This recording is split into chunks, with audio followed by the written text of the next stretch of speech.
करतो। आज आपल्याला भेटण्या पाठीमागचं कारण म्हणजे आपल्या सगळ्यांना माहितीच आहे की यंदा महाराष्ट्रामध्ये पावसाची सुरुवात आणि आता परतीचा पाऊस इथपर्यंतचा जर काळ बघितला तर महाराष्ट्रातल्या अनेक भागातल्या शेतकऱ्यांचं सुरुवातीला खरीप वाया गेलं। अधिवेशनाच्या काळामध्ये आम्ही सगळ्यांनी विरोधी पक्षांनी मिळून सदस्यांनी त्याबद्दलचा आवाज उठवण्याचं काम केलं। ओला दुष्काळ जाहीर करा म्हणून सांगितलं आणि पुन्हा शेतकरी उभा राहू शकेल अशा प्रकारची मदत करा अशा प्रकारची मागणी केलेली होती। कारण त्यावेळेस सगळी पिकं म्हणजे सुरुवातीच्या काळामध्ये कापूस असेल, सोयाबीन असेल, इतर वेगवेगळी पिकं खरीपातली असतील ती सगळी वाया गेलेली होती, कुजून गेलेली होती, सडून गेलेली होती, नासून गेलेली होती। आता त्याच्यानंतर पुन्हा परतीच्या पावसाने अक्षरशः धुमाकूळ घातलेला आहे। पुण्यामध्ये तर ह्या पावसाने सगळं पुणे जलमय करून टाकलेलं आहे। मला सकाळपासून मी माहिती घेतोय अनेक भागातले धरणं भरलेली असल्यामुळं आणि त्याच्यात काय जलसंपदा विभागाचं 15 ऑक्टोबर पासून ते केटीवेरला गेट टाकतात, त्याला पाया टाकता म्हणू शकता, गेट टाकता म्हणू शकता, आणि ते गेट टाकले आणि पाऊस आता सुरू झालाय त्याच्यामुळं त्या केटीवेरच्या वरनं पाणी व्हायला लागलेलं आहे आणि अक्षरशः महाराष्ट्राच्या उत्तरेकडील भागावर व दक्षिण भागावर मोठ्या प्रमाणावर बंगालच्या उपसागरातून येणाऱ्या पूर्वेकडील वाऱ्यासह आपल्या राज्याच्या दक्षिणेकडील भागात चक्रीवादळ निर्माण होण्याची शक्यता आहे। 17 ऑक्टोबरपासून पश्चिम वायव्य दिशेच्या हालचालीसह कमी दाबाच्या क्षेत्रामध्ये विकसित झाल्यामुळं राज्याच्या दक्षिण आणि मध्य भागात वरचे हवेचे चक्रीवादळ निर्माण होण्याची शक्यता आहे। म्हणजे आता पुन्हा दिवाळीच्या तोंडावर हे चक्रीवादळाचं संकट, त्यामध्ये सरकारने ताबडतोब त्या भागातल्या लोकांना अलर्ट केलं पाहिजे, त्यांना सांगितलं पाहिजे। दुसरी गोष्ट, आता पाणी सोडत असताना, धरणाचं पाणी सोडत असताना, ओव्हरफ्लोचं पाणी सोडत असताना कुठल्याही नदीकाठच्या गावांना धोका होणार नाही अशा प्रकारची काळजी घेतली पाहिजे। पाणी सोडण्याची वेळ आलीच तर साधारण दिवसा पाणी त्या भागातनं जाईल अशा प्रकारचा प्रयत्न केला पाहिजे आणि सतत सरकारने याकडे त्यांच्या जलसंपदा विभाग असेल किंवा संबंधित अधिकारी असतील, जिल्हाधिकारी आणि त्यांची टीम असेल, त्यांनी त्याच्यामध्ये लक्ष देण्याची गरज आहे। कारण गेल्या काही दिवसापासून अक्षरशः तुमच्या माझ्या महाराष्ट्रामध्ये पावसाने हाहाकार माजवलेला आहे आणि 14 ऑक्टोबर रोजी तर मान्सून महाराष्ट्रातून माघार घेतल्याचं आणि मराठवाड्यासह विदर्भ, मध्य महाराष्ट्र, कोकणातून पावसाने निरोप घेतल्याचं हवामान खात्याने सांगितलेलं होतं आणि हे सांगतायत 14 तारखेला, आज मात्र 18 तारखेला अशा प्रकारचा पाऊस पडतोय। काल पण खूप पाऊस पडला। 15 तारखेला साखर कारखाने सुरू करण्याच्या करता परवानगी दिलेली होती, काही कारखाने सुरू झाले, परंतु एवढा पाऊस पडला की बग्यास ओला झाला आणि पुन्हा कारखाने बंद करण्याची वेळ हे तिथल्या साखर कारखानदारांच्यावर आलेली आहे, सहकारी संस्थांच्यावर, सहकारी साखर कारखान्यांच्यावर आलेली आहे। त्याच्यामध्ये माझं तर मुख्यमंत्री, उपमुख्यमंत्री, मला असं कळलं की उपमुख्यमंत्री आज कॅबिनेट होती परंतु अचानक काही कारणानिमित्त ती रद्द करण्यात आली। आता उद्या कॅबिनेट आहे म्हणून समजतंय, पण त्या संदर्भात मी स्वतः मुख्यमंत्र्यांची आणि उपमुख्यमंत्र्यांची पण वेळ मागितलेली आहे। उद्या जर त्यांनी मला वेळ दिली तर हेही विषय मी त्यांना मांडणार आहे आणि त्याच्यामध्ये ह्या सगळ्या गोष्टी त्यांच्या लक्षामध्ये आणून देणार आहे। तसंच ह्या उत्तर महाराष्ट्रातील नाशिक, नंदुरबार, धुळे, जळगाव, मराठवाड्यातील औरंगाबाद, जालना, परभणी, हिंगोली, नांदेड आणि लातूर या 10 जिल्ह्यात येलो अलर्ट जारी केलेला आहे आणि विदर्भाच्या देखील काही भागात जोरदार पावसाची शक्यता आहे। म्हणजे सध्याच्या खरीपाच्या कापणीला आलेल्या पिकांना तर मोठा फटका ह्याचा बसलाच आणि शेतकऱ्यांच्या हातातोंडाशी आलेला घास गेला आणि ह्या सगळ्या पावसामुळे रब्बीच्या पण पिकावर अतिशय परिणाम झालेला आहे। त्यामुळे मधी यांनी जाहीर केलेलं होतं की आम्ही शेतकऱ्यांच्या अकाउंटला पैसे देतो. अजूनही काल मी नगर जिल्ह्याच्या दौऱ्यावर होतो, रात्री मी औरंगाबादच्या परिसरामध्ये होतो, तेव्हा पाहिलं बहुतेकांच्या तक्रारी आहेत की अजिबात आम्हाला कशाही प्रकारची मदत मिळत नाही. कुणी विचारायला गेलं तर कुणी आम्हाला उत्तर देत नाही. अशा प्रकारची दयनीय अवस्था आज महाराष्ट्रातल्या शेतकऱ्यांची त्या ठिकाणी झालेली आहे आणि याबद्दल सरकार म्हणून राज्याच्या प्रमुखांनी तातडीनं लक्ष देऊन कार्यवाही करण्याची गरज आहे, ही आमची या निमित्तानं मागणी आहे. पुण्यामध्ये तर इतक्या मोठ्या प्रमाणावर परतीच्या पावसाने जोरदार हजेरी लावलेली असल्यामुळे अनेक ठिकाणी रस्त्यांना अक्षरशः नद्याचं स्वरूप पाहायला मिळतंय. पुण्यामध्ये हे एक अडचण आणि वाहतुकीची अडचण अजिबात कुणी बघायला तयार नाही. वाहतुकीच्या संदर्भामध्ये पोलीस यंत्रणेला विश्वासामध्ये घेऊन पुणेकरांना त्रास होणार नाही अशा पद्धतीनं सगळ्या गोष्टी करायला पाहिजेत, परंतु तसं होत नाही.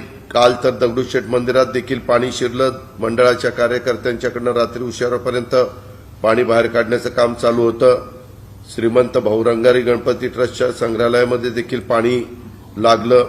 शहरात अनेक भागामध्ये पाणी त्या ठिकाणी आहे. म्हणजे राज्याच्या विविध भागामध्ये परतीचा पाऊस कोसळतोय आणि या पावसामुळे अनेक ठिकाणी जनजीवन देखील विस्कळीत झालेलं आहे. या पावसाचा मोठा फटका शेतकऱ्यांना देखील बसलाय. शेतीचं मोठं नुकसान होतंय आणि या संदर्भामध्ये ज्या प्रकारे लक्ष दिलं पाहिजे तशा पद्धतीनं दुर्दैवाने लक्ष दिलं जात नाही. तेवढ्या गांभीर्याने या सगळ्या गोष्टीकडे बघितलं जात नाही. अशा प्रकारची परिस्थिती. त्याच्यामुळे मी आजच्या हे पत्रकार परिषदेच्या निमित्तानं मागणी करतो की रस्त्यांची दयनीय अवस्था झालेली आहे. त्या अतिवृष्टीमुळं अनेक कामं बंद पडलेली आहेत. शेतकऱ्यांचं प्रचंड नुकसान झालेलं आहे. प्रत्येक लोकांच्या घरादारामध्ये पाणी शिरलेलं आहे. ज्यांच्या घरादारामध्ये पाणी शिरलंय, ज्यांना शिफ्टिंग करावं लागलेलं आहे, त्यांना ताबडतोब जे काही धान्य लागतं, आपण तातडीनं जी धान्य देतो म्हणजे गहू देतो, तांदूळ देतो, अशा प्रकारचं राज्य सरकारला निर्णय घेता येतात. तशा प्रकारे कारण त्यांचं धान्य वगैरे सगळंच भिजलेलं आहे. तिथं तातडीनं जिल्हाधिकाऱ्यांना महाराष्ट्रात सरकारने आदेश दिले पाहिजेत की तुम्हाला तिथली परिस्थिती लक्षामध्ये घेऊन आमच्या डायरेक्शनची वाट न बघता तुम्ही तिथले कार्यवाही ताबडतोब त्या ठिकाणी करून टाका. अशा प्रकारे केलं तरच तिथल्या सर्वसामान्य जनतेला त्याच्यामध्ये मदत होणार आहे, दिलासा मिळणार आहे. याबद्दल सरकारने तातडीनं सतर्क होण्याची गरज आहे, हे पण मी आपल्याला मार्फत सरकारला सांगू इच्छितो.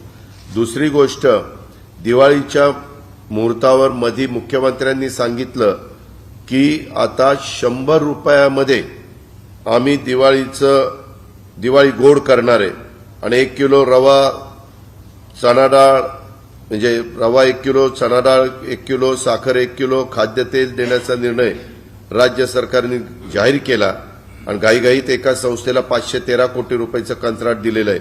आता दिवाळी आली तोंडावर, अजून काहीच कळत नाहीये की किती माल मिळणार आहे. 100 रुपये ज्यावेळेस नागरिकांनी त्याच्याकरता द्यायचे त्यावेळेस सरकारने किती त्याच्यामध्ये भरणार आहेत. कारण दिवाळी हा सगळ्यात तसं बघितलं तर सर्वांचा आवडताच सण आहे आणि फराळाचे पदार्थ काही जण बनवतात. गृहिणी स्वस्त धान्य दुकानामध्ये 100 रुपयात मिळणारा आनंदाचा शिधा घेण्यासाठी पोहोचतायत, परंतु 100 रुपयामध्ये रवा, चणा डाळ, साखर, तेल जाहीर केलेलं असलं तरी अजूनपर्यंत कुठल्याही दुकानामध्ये तशा प्रकारचं शिधा पोहोचलेला नाहीये. ही वस्तुस्थिती आहे. आम्हाला कळलं की महाराष्ट्र स्टेट कोऑपरेटिव्ह कंझ्युमर फेडरेशनला 509 कोटीचं कंत्राट दिलेलं आहे आणि नंतर मंत्रिमंडळाची मान्यता घेतली. अर्थात सरकारने काय करावं आणि काय करू नये हा त्याचा प्रश्न आहे, परंतु पारदर्शकपणे हे साहित्य रिझनेबल दरामध्ये हे त्यांना मिळालं पाहिजे.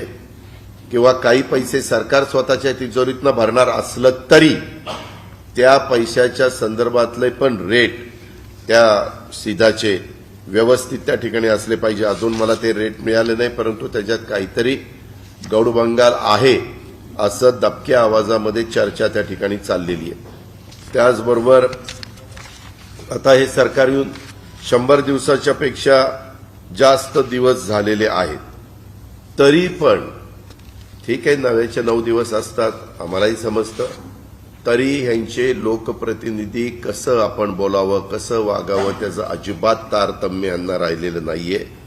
कुठं अधिकाऱ्यांना सांगायचं तुमच्या बापाची पेंड आहे का, किती वाजता आला, तुमची प्रतीक्षा करायला आम्ही काय बापाची नोकर आहोत का, कानाखाली आवाज काढल्यानंतर तुम्हाला समजेल। ही भाषा महाराष्ट्रामध्ये, ही महाराष्ट्राची संस्कृती नाहीये। हे मुख्यमंत्री उपमुख्यमंत्र्यांना दिसत नाही? ह्याच्यामध्ये एवढ्यावरच नाही, काही तर मंत्र्यांची अर्वाच्य भाषेत संवाद साधनाच्या ऑडिओ क्लिप व्हायरल झाल्या। त्यामध्ये कळलं पाहिजे की खरोखरीच त्यांचा आवाज आहे का नकली आवाज कुणी काढला। कदाचित मंत्र्याला बदनाम करण्याच्या करता कुणी कारस्थान रचलंय का हेही तपासा, आणि तसं नसेल तर मंत्रीच जर काम नाही करे तुम्हाला, काही सणासुदीचं दिवसभरातनं 500 फोन लावता, काही करत नाही, मी रद्द झाली ती परीक्षा रद्द केली, फोन ठेव, ही भाषा। एक तर बेरोजगारी वाढलेली आहे, महागाई वाढलेली आहे, नुसत्या घोषणा चालल्यात की आता पोलीस भरती होणार आहे, आता ही भरती होणार आहे, ती भरती होणार आहे, तरुण तरुणी आशेनी कुठेतरी आता त्या विभागाच्या मंत्र्यांना फोन करण्याचा प्रयत्न करतायत, तर ह्यांचे ही भाषा, त्या फोनवर ही अशा प्रकारची उत्तरं, ह्याच्याकरता यांना मंत्रिपद दिलीत का काय केलंय याचंही उत्तर मुख्यमंत्र्यांनी त्या ठिकाणी दिलं गेलं पाहिजे।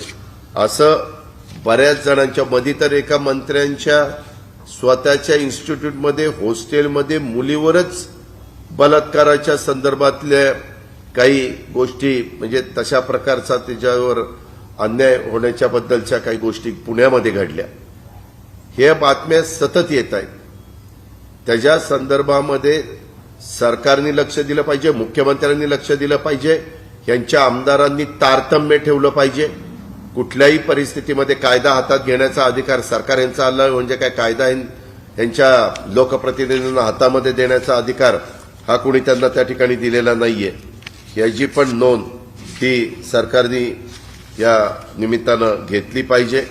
मध्ये 15,000 मराठी शाळा बंद करण्याचा घाट अशाही प्रकारची बातमी आलेली होती, त्याहीबद्दल सरकार नक्की काही सांगेना, कारण कमी पटसंख्येच्या नावाखाली गोरगरीब वंचित दुर्गम भागातील लेकरांचं शिक्षण संपुष्टात येण्याची भीती या निमित्तानं तयार झालेली आहे। त्याबद्दल पण सरकारने स्पष्ट त्यांची काय भूमिका आहे, कारण आपल्याला माहिती आहे विशेषतः मुलं मुली शिक्षणापासून दुरावतात, कारण वस्ती वाडी तांड्यावर दऱ्याखोऱ्यातली दुर्गम आदिवासी भागातील विद्यार्थ्यांना नदी नाले ओलांडून अनेक टेकड्या पार करून शाळेत पोहोचावं लागतं, आणि या शाळेतून हजारो मुलं मुली शिक्षण घेत आहेत, आणि तिथल्या शाळा पटसंख्येच्या अभावी बंद करायचा बद्दलचे चर्चा चाललेली आहे। त्याचबरोबर अनेक ठिकाणी आझाद मैदानावर पण काही शिक्षक बांधव बसलेले आहेत, त्याच्याही बद्दल सरकार काही भूमिका स्पष्टपणे घ्यायला तयार नाही। त्यांनी केलेल्या मागण्याच्या बद्दल सरकारचं काय मत आहे काय नाही, चर्चेला त्यांना बोलवलं जात नाही। अशा अनेक प्रकारच्या घटना सध्या या महाराष्ट्रामध्ये चाललेल्या आहेत, परंतु दुर्दैवाने राज्यकर्त्यांना तिथं लक्ष द्यायला वेळ नाही, अशा प्रकारची परिस्थिती आहे। काल एक गोष्ट चांगली झाली की आपल्या इथं पोटनिवडणूक होती अंधेरीच्या परिसरातली, तर त्यामध्ये जे लटके म्हणून शिवसेनेचे आमदार होते त्यांचं दुःखद निधन झालेलं होतं। त्यांच्या पत्नींना उद्धव ठाकरे साहेबांनी उमेदवारी दिलेली होती। पवार साहेबांनी आवाहन केल्यानंतर, राज ठाकरेंनी एक पत्र दिल्यानंतर भाजपनी त्यामध्ये अतिशय सकारात्मक चांगली भूमिका घेतली, त्याबद्दल त्यांचं मनापासून अभिनंदन, त्यांचं मी कौतुक करतो। कारण महाराष्ट्रामध्ये अशा प्रकारचे पायंडे जर पडले तर ते चांगलेच आहेत, त्याच्याबद्दल पवार साहेबांनी पाठीमागच्या काळामध्ये एक नेते गोपीनाथ मुंडे साहेबांचं दुःखद निधन झाल्यानंतर ती बाय इलेक्शन ती निवडणूक लागली, त्यावेळेस कशा प्रकारे समंजस भूमिका राज्य सरकारने घेतलेली होती, राज्य सरकारने राष्ट्रवादी काँग्रेस पक्षाने घेतलेली होती, ते उभ्या महाराष्ट्राने त्या ठिकाणी पाहिलं आणि त्याच्यामुळं एक दिवाळीच्या तोंडावर चांगलं वातावरण होण्याच्या करता या निमित्तानं मदत झाली. परंतु त्याच्यातून काही जण टीका टिप्पणी करतात. आता चांगलं झाल्यानंतर कशाला शब्दानी शब्द वाढतो. त्याच्यामुळे माझं सर्वच इतर राजकीय पक्षांना आव्हान आहे की ती घटना चांगली झाली, त्याच्याबद्दल चांगल्याला चांगलं म्हणलं पाहिजे. त्या संदर्भात वेगळा काहीतरी अर्थ काढून पुन्हा कुणाला तरी डिवचण्याचा प्रयत्न, उचकवण्याचा प्रयत्न हा अजिबात करता कामा नये, हे माझं स्पष्ट मत आहे. काल ग्रामपंचायतीच्या निवडणुकीचे निकाल लागलेत. आमच्याकडे जी आकडेवारी आहे त्याच्यामध्ये 1166 ग्रामपंचायतीची संख्या होती. राष्ट्रवादीला 180 जागा ग्रामपंचायती मिळाल्या, काँग्रेसला 124 मिळाल्या, शिवसेना उद्धव ठाकरे साहेबांना 151 मिळाल्या, भाजपला 252 मिळाल्या, शिंदे गटाला 150 मिळाल्या आणि अपक्षांना 86, इतर 199. असं महाविकास आघाडीला 455 आणि भाजप शिंदे गटाला 402 अशा पद्धतीनं काही ठिकाणी बहिष्कार होता, काही ठिकाणी निकाल बाकी होते. अशा प्रकारची साधारण परिस्थिती आहे. त्या आमच्या महाविकास आघाडीच्या विचारांच्या जे कोणी निवडून आले त्यांचं मनापासून अभिनंदन, इतरही पक्षातले निवडून आलेले त्यांचंही अभिनंदन. त्या सगळ्यांनीच मिळून आपापल्या गावचं कारभार पण चांगल्या पद्धतीनं करण्याचं काम करावं. लोकांनी 5 वर्षाच्या करता त्यांना निवडून दिलेले, ती जबाबदारी प्रत्येकाने अतिशय योग्य पद्धतीनं त्या ठिकाणी पार पाडावी अशा प्रकारच्या त्यांच्याकडनं अपेक्षा व्यक्त करतो. पुन्हा एकदा त्या सर्वांचं अभिनंदन पण करतो आणि त्यांना पुढच्या वाटचालीच्या करता शुभेच्छा देखील या निमित्तानं देतो. मित्रांनो, त्याचबरोबर सध्या अजून काही सरकार नक्की काय हवामान खात्याच्या किंवा चक्रीवादळाच्या बद्दल किंवा वादळाच्या बद्दल होणार आहे त्याबद्दल अजून स्पष्टपणे सांगायला तयार नाही. उद्या त्यांची कॅबिनेट आहे. खरं तर त्यांनी त्या निमित्तानं कॅबिनेट झाल्यावर किंवा त्यांना सोयीचं असेल तेव्हा त्याबद्दल सांगितलं तर जनता त्याच्याबद्दल अधिक माहितीनं जागृत राहील आणि जी काही खबरदारी काळजी घ्यायला पाहिजे तशा पद्धतीनं काळजी ही प्रत्येकाकडनं त्या ठिकाणी घेतली जाईल. मला माहिती आहे की अशा प्रकारची नैसर्गिक संकट येतात त्यावेळेस सगळं सरकारवर ढकलून चालत नाही. काही जबाबदार नागरिक या नात्याने आपली पण जबाबदारी असते, परंतु ते कळलं पाहिजे लोकांना, ग्रामीण भागातल्या सगळ्या सहकाऱ्यांना, शहरी भागातल्या लोकांना. ही मात्र आमची अपेक्षा आहे, तशा प्रकारची आम्हा लोकांची मागणी आहे. आणि हा आता परतीचा पाऊस पडतोय त्याच्यामध्ये अतिवृष्टी होतीये म्हणून ओला दुष्काळ जाहीर करायची पुन्हा मी मागणी करतो. आणि जे शेतकऱ्यांचं नुकसान झालेलं आहे त्याबद्दल ताबडतोब जिल्हाधिकारी, कृषी विभाग, रेव्हेन्यू विभाग, ज्या कुठल्या विभागाला त्यांना जे आदेश द्यायचे असतील ते त्यांनी द्यावेत आणि त्याच्यामध्ये मदत त्या ठिकाणी करावी. तातडीची मदत करून सरकार काय करणार आहे तेही त्या ठिकाणी जाहीर करावं अशा पद्धतीनं मी मागणी करतो.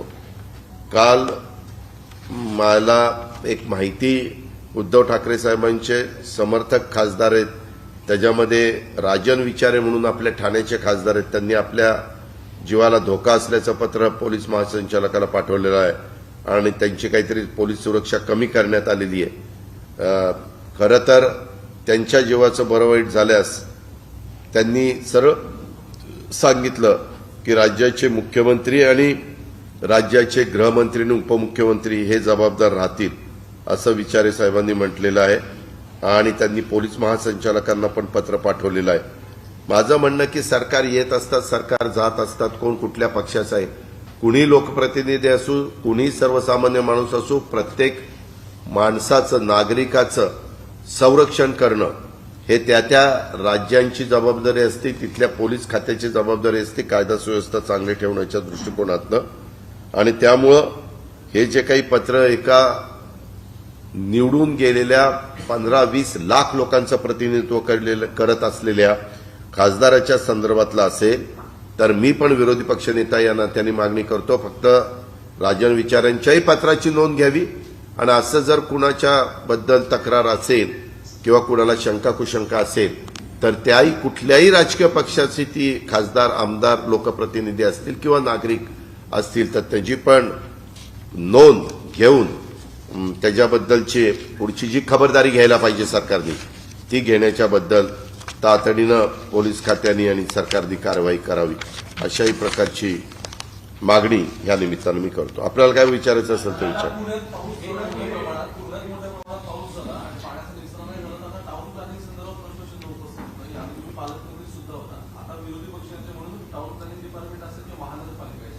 याबद्दल खरं तर टाउन प्लॅनिंग आणि महानगरपालिका पुण्यामध्ये अनेक ठिकाणी बिल्डर लोकांनी किंवा यांच्या लांगे बांधे असतात कॉर्पोरेशनमधल्या अधिकाऱ्यांचे आणि संबंधित बिल्डरचे आणि त्याच्यातनं निसर्गाने पूर्वीच्या काळामध्ये तयार केलेले जे काही नॅचरल सोर्स होते म्हणजे ओढे नाले नद्या इथंच मोठ्या प्रमाणावर कुठं राडा टाका कुठं अतिक्रमण करा कुठं लेवलिंग करा बुजवा आणि तिथं बिल्डिंग बांधा अशा प्रकारची परिस्थिती केली. मागे पुण्यामध्ये हेच घडल्यानंतर त्यावेळेस पालकमंत्री या नात्याने मी बैठक घेतलेली होती. त्यावेळेस भाजपची कॉर्पोरेशनमध्ये सत्ता होती. मी त्यावेळेस तिथल्या महापौरांना आणि आयुक्तांना सगळ्या टीमला सांगितलेलं होतं ह्याच्यात राजकारण आणू नका परंतु पुण्याच्या आजूबाजूला टेकड्याचा भाग आहे डोंगराचा भाग आहे तिथून ज्यावेळेस मोठ्या प्रमाणावर पाणी जोरात खाली येतं त्यावेळेस ते पाणी ओढ्या नाल्यांनी नदीपर्यंत मिळण्याच्या करता त्यांचं जो मार्ग आहे त्या मार्गावरची अतिक्रमणं ताबडतोब काढली पाहिजेत. त्याच्यामध्ये कुणी बांधकाम केलेलं असलं तर ते बांधकाम तोडलं पाहिजे आणि काही ठिकाणी काय केलंय काहींनी ते मोठे नाले होते ते बुजवलेत आणि पायपा टाकल्यात. त्या पायपाची साईज आहे बारकी त्या पायपामध्ये तेवढ्या साईजचं पाणी बसत पण नाही आणि मग पाणी मागं दाबलं जातं आणि ते सगळं पाणी नागरिकांच्या वसाहतीमध्ये शिरतं आणि त्यांची घरं पाण्याखाली जातात आणि त्यांचं नुकसान होतं. ही एक गोष्ट आहे. आणि पुण्यातली वाहतूक एवढी वाईट अवस्था पुण्यामध्ये आहे की तुमच्यातल्यापैकी कुणी जर पुण्याला गेला तर म्हणाल की ही एक वाहतूक व्यवस्था आहे का काय. आता सरकार आहे पालकमंत्र्यांनी लक्ष दिलं पाहिजे पोलीस खात्याने लक्ष दिलं पाहिजे ट्रॅफिकने लक्ष दिलं पाहिजे पोलीस कमी पडत असेल तर वॉर्डर्स नेमले पाहिजे त्याच्यामध्ये इतर होमगार्डची मदत घेतली पाहिजे जे जे काही शक्य असेल ते करले पाहिजे. कारण आता दिवाळी 2 वर्ष मागची करोनाच्यामुळं उत्साहाने सण साजरे करता आले नाही मर्यादा होत्या तर लोक मोठ्या प्रमाणावर बाजारामध्ये बाहेर पडतायत अक्षरशः बाजारपेठा फुलून गेलेल्या आहेत ते तर पडणार परंतु त्यांना जाता येता त्रास होऊ नये ही तर खबरदारी सरकार म्हणून सरकारचं काम नाही पालकमंत्र्यांचं काम नाही अधिकाऱ्यांचं संबंधित पोलिसांचं काम नाही त्यांनी ते ताबडतोब काम केलं पाहिजे.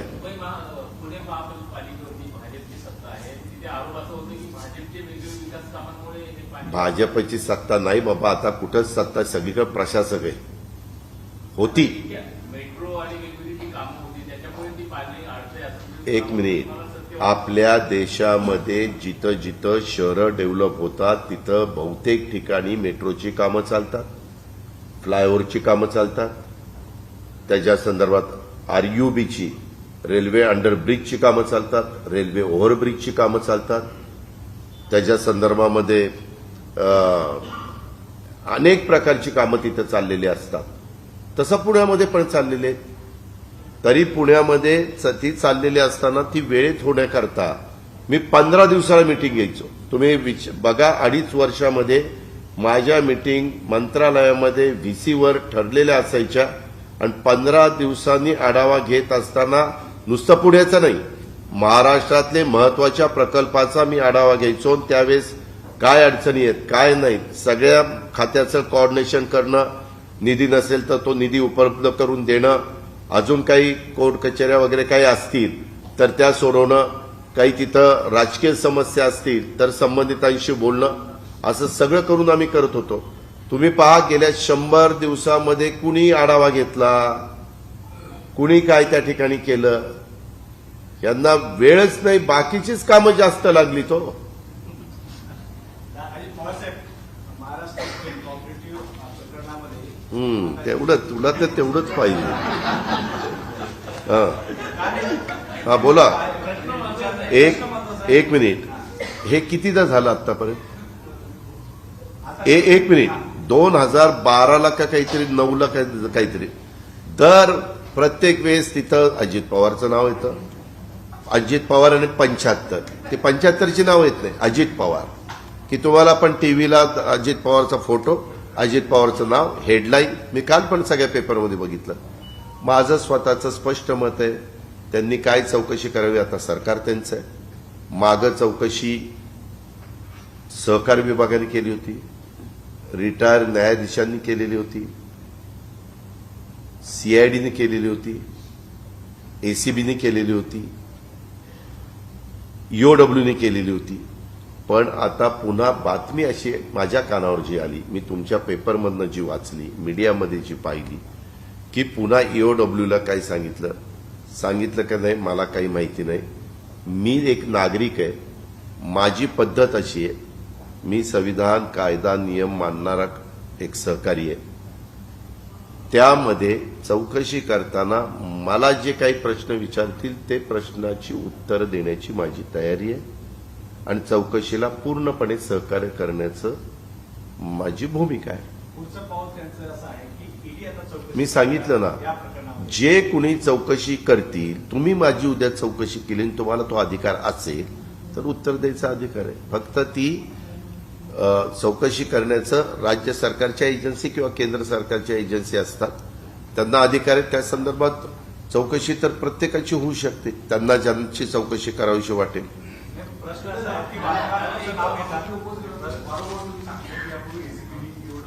नाही, वारंवार सांगतो नाही, हे तुम्हालाही माहिती आहे, तुम्ही पण दिलेलं होतं. ज्या वेळेस कुठलंही सरकार नव्हतं, म्हणजे त्यावेळेस एसीबीने क्लीन चिट दिलेली होती, तेव्हा कुठल्याच सरकार नव्हतं, राज्यपाल महोदय होते. आणि त्याच्यानंतर मी आणि देवेंद्रने 3 दिवसाचं सरकार केलं होतं, ते पडलं, म्हणजे राजीनामा दिल्यानंतर.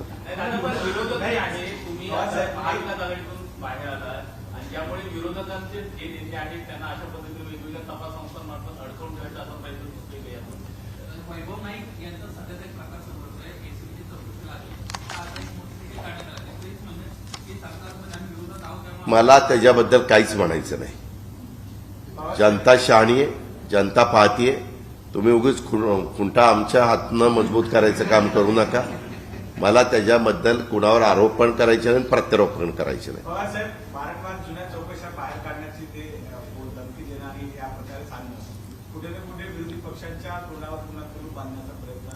मला माहिती नाही, मी ह्या प्रश्नाचं उत्तर देऊ शकत नाही.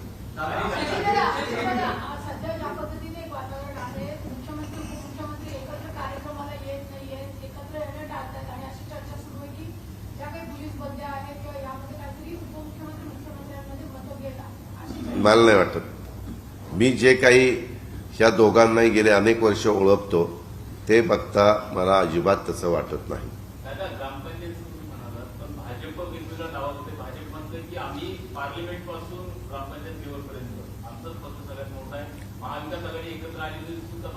त्याबद्दल त्यांना शुभेच्छा.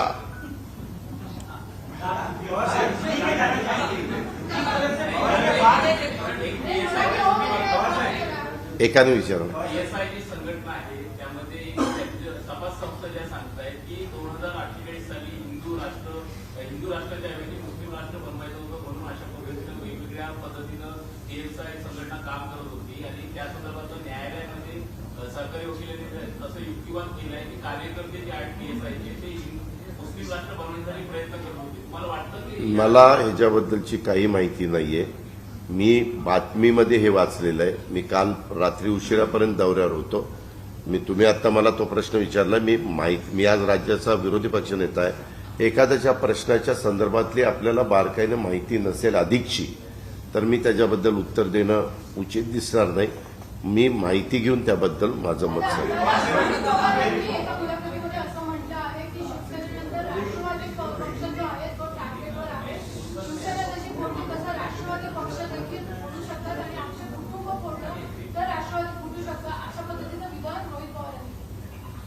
रोहितला विचारतो काय बाबा त्या विधानामागचा अर्थ काय आहे विचारतो.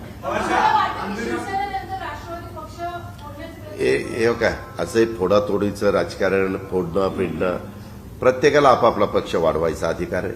भाजपला आहे, काँग्रेसला आहे, शिवसेनेला आहे, राष्ट्रवादीला आहे, उद्धव ठाकरे साहेबांच्या शिवसेनेला आहे, शिंदे साहेबांच्या शिवसेनेला, सगळ्यालाच आहे, मनसेला आहे. त्याच्यामुळं ज्यांनी त्यांनी आपापल्या पद्धतीनं काम करावं.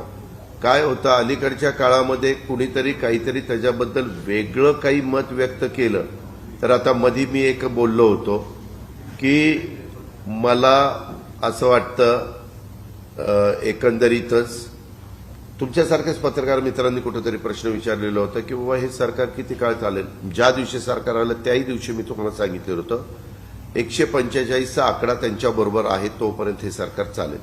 मी या मताशी शेवटपर्यंत ठाम राहणार आहे. तर सांगितलं अजित पवारांनी काहीतरी त्या आमदारांच्यात असं सांगितलं तसं सांगितलं. मला काय करायचं, मला माझं काम भरपूर पडलंय. त्यांचं त्यांना लखला, आमचं आम्हाला लखला.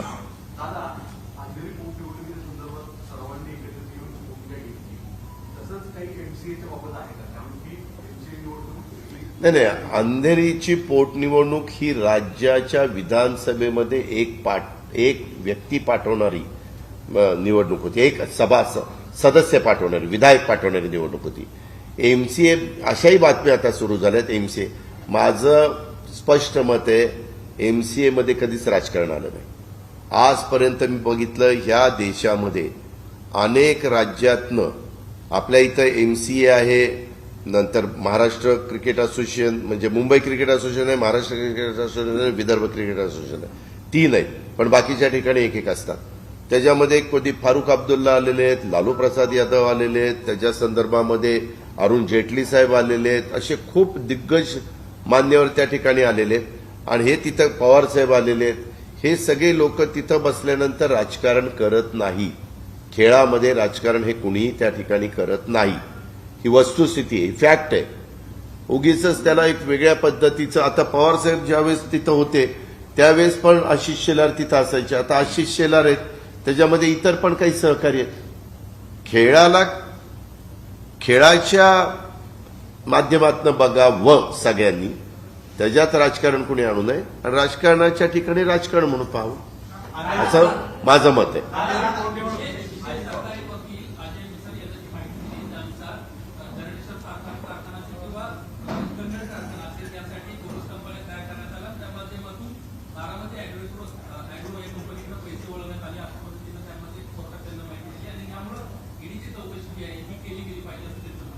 हो का, चौकशी करण्याचा अधिकार त्यांना आहे. मी मगाशीच सांगितलं ना, चौकशी त्या ठिकाणी करावी.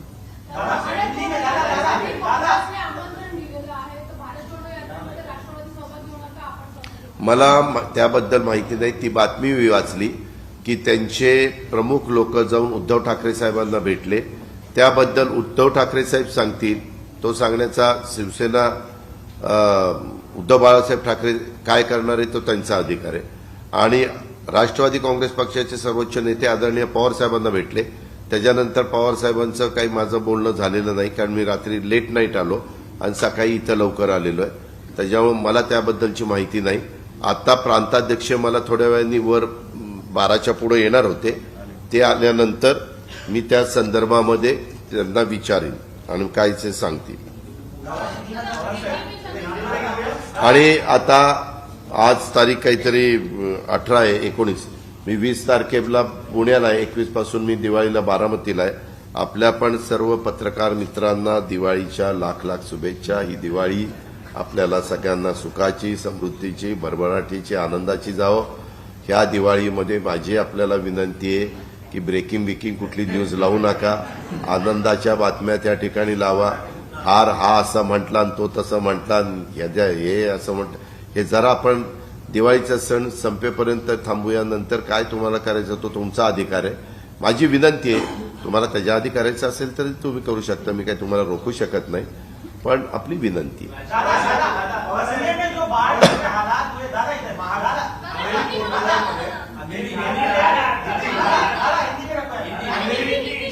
बोलो ना. आपण सगळे एकत्र आले आणि तीच आता महाविकास आघाडी. अहो साहेब, कुणी एकत्र आलेले नाही. पक्ष सगळ्यांचे वेगवेगळेच आहेत. ते सगळे पक्ष आपापल्या परीनं काम करतायत. पुढच्या येणाऱ्या स्थानिक स्वराज्य संस्थांच्या निवडणुकीची तयारी करतायत. त्यामध्ये फक्त काही पक्षाच्या प्रमुखांनी आव्हान केलं आणि त्या आव्हानाला भाजपनी प्रतिसाद दिला आणि त्यांचा जो अधिकृत उमेदवार होता त्याला फॉर्म मागे घ्यायला सांगितला. एवढंच घडलेलं आहे. पक्ष एकत्र कुठं आले? आमचं पुढचं स्पष्ट आहे की तुम्ही नाही, मग पक्ष तुम्ही म्हणला पक्ष एकत्र आले. सगळे एकत्र आले. महाविकास आघाडी आगामी लोकसभा निवडणुकीसाठी अशाच प्रकारचा प्रयोग पुन्हा महाराष्ट्रात करेल का? आमचे नेते त्याबद्दलचा विचार करतील. नेत्यांनी विचार केला आणि आम्हाला सांगितलं की असा विचार आपण करणार आहोत, तर मी उत्तर दिलं आम्ही करणार आहोत. त्यांनी सांगितलं नहीं करणार तर नहीं करणार. दादा, पुणे में भारी बारिश हुई है, वापसी की बरसात, वाटर लॉगिंग देखी गई है, तालाब में तब्दील हो चुका है पूरा. किससे जिम्मेदार मानेंगे आप? इसके बारे में एक तो गवर्नमेंट ने ध्यान देना चाहिए, दूसरा पीसीएमसी ने पीसीएमसी के एरिया में ध्यान देना चाहिए, पीएमसी ने पीएमसी के एरिया में ध्यान देना चाहिए, टाउन प्लानिंग वालों ने ध्यान देना चाहिए. क्योंकि ये जो भी सिटीज होती है वो सब सिटीज बढ़ रही है. पॉपुलेशन वहां बढ़ रहा है, वहां नया नया कंस्ट्रक्शन हो रहा है, फ्लाईओवर हो रहे हैं, मेट्रो हो रही है, रोड्स बन रहे हैं, ओवरब्रिज हो रहे हैं, सब कुछ हो रहा है. तो ये सब होते हुए जो उसके नेचुरल मार्ग है पानी बहने के लिए वो बंद नहीं होने चाहिए. ये सब पानी जो ऊपर से नीचे आता है वो रिवर को मिलना चाहिए. फिर रिवर से वो डैम पे चला जाएगा या रिवर से समुद्र पे चला जाएगा. ऐसा पूना में हुआ नहीं है. बीच में पूना की जिम्मेवारी पूना पिंपरी चिंचवड की जिनके पास थी या जिनके यानी बीजेपी के पास थी, उन्होंने उसमें ध्यान देना चाहिए था. मैं जब वहां गार्डियन मिनिस्टर था सब पूना को मालूम है. आपके कुछ प्रेस वालों को भी पता है.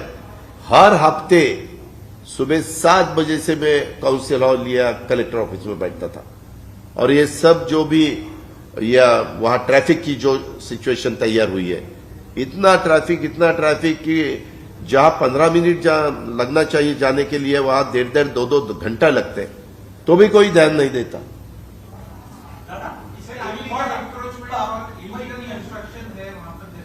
हाँ बताया.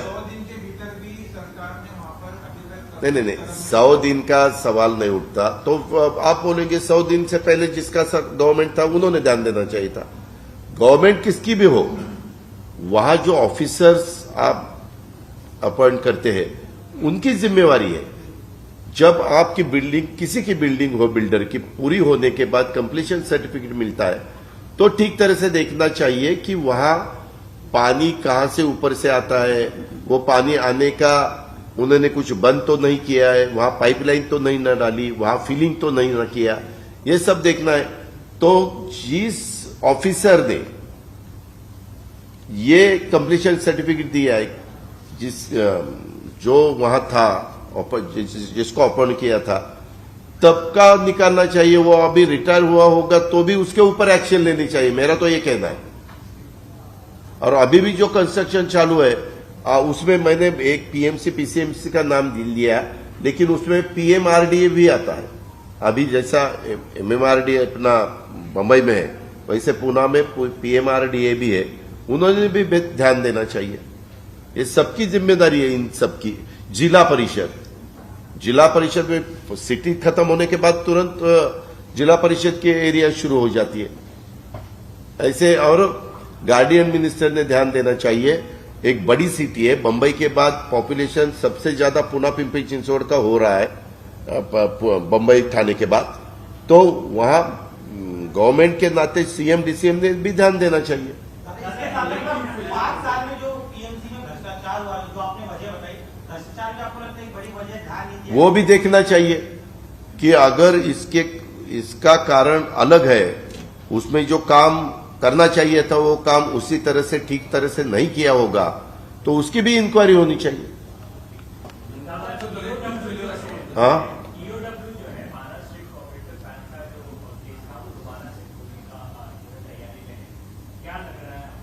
उनको इंक्वायरी करने का अधिकार है. जिनकी भी इंक्वायरी करेंगे वो उसके बारे में जवाब देंगे। मुझे कुछ पूछताछ हुई तो मैं भी उसमें पूरा सहयोग करूंगा। विपक्ष को आवाज दबाने की कोशिश कर रही क्योंकि पुराने मामले लगातार उसके बारे में मुझे नो कमेंट्स। जैसे ही इलेक्शन नजदीक आते हैं ऐसे मुद्दे बार-बार आपके को नजर आते हैं, कैसे देखते हैं इंक्वायरी वाले आप जैसे देखते हैं उसी हिसाब से मैं भी देखता हूं। Okay, thank you.